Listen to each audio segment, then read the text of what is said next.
Ang mabuting balita ng Panginoon ayon kay San Lucas, chapter 16, verse 19 to 31. Noong panahong iyon, sinabi ni Jesus sa mga Pariseo, "May isang mayamang nagdaramit ng mamahalin at saganang-sagana sa pagkain araw-araw. At may isa namang pulubing nagngangalang Lazaro, tadtad ng sugat na nakalupasay sa may pintuan ng mayaman upang mamulot kahit mumong nahuhulog mula sa hapag ng mayaman. At dooy nilalapitan siya ng aso at dinidilaan ang kanyang mga sugat.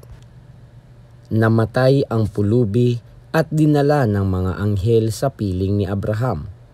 Namatay ang mayaman at inilibing. Sa gitna ng kanyang pagdurusa sa Hades, tumingala ang mayaman at kanyang natanaw sa malayo si Abraham, kapiling si Lazaro. At sumigaw siya, 'Amang Abraham, mahabag po kayo sa akin. Utusan ninyo si Lazaro na isawsaw sa tubig ang dulo ng kanyang daliri at palamigin ang aking dila, sapagkat naghihirap ako sa apoy na ito.' Ngunit sinabi sa kanya ni Abraham, 'Anak, alalahanin mong nagpasasa ka sa buhay sa ibabaw ng lupa, at si Lazaro'y nagtiis ng kahirapan. Ngunit ngayoy inaaliw siya rito, samantalang ikaw na may nagdurusa. Higit sa lahat, inilagay sa pagitan natin ang isang malaking bangin upang ang mga narini ay hindi makaparian at ang mga nariyan ay hindi makaparinig.' At sinabi ng mayaman, 'Kung gayon po, Amang Abraham, ipinamamanhi ko sa inyong papuntahin si Lazaro sa bahay ng aking ama, sapagkat ako'y may 5 kapatid na lalaki.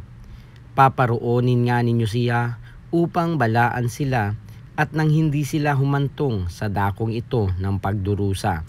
Ngunit sinabi sa kanya ni Abraham, 'Nasa kanila ang mga sinulat ni Moises at ng mga propeta. Pakinggan nila ang mga iyon.' 'Hindi po sapat ang mga iyon,' tugon niya.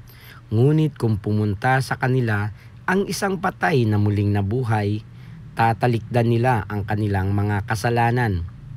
Sinabi sa kanya ni Abraham, 'Kung ayaw nilang pakinggan ang mga sinulat ni Moises at ng mga propeta, hindi rin nila paniniwalaan kahit ang isang patay na muling nabuhay.'"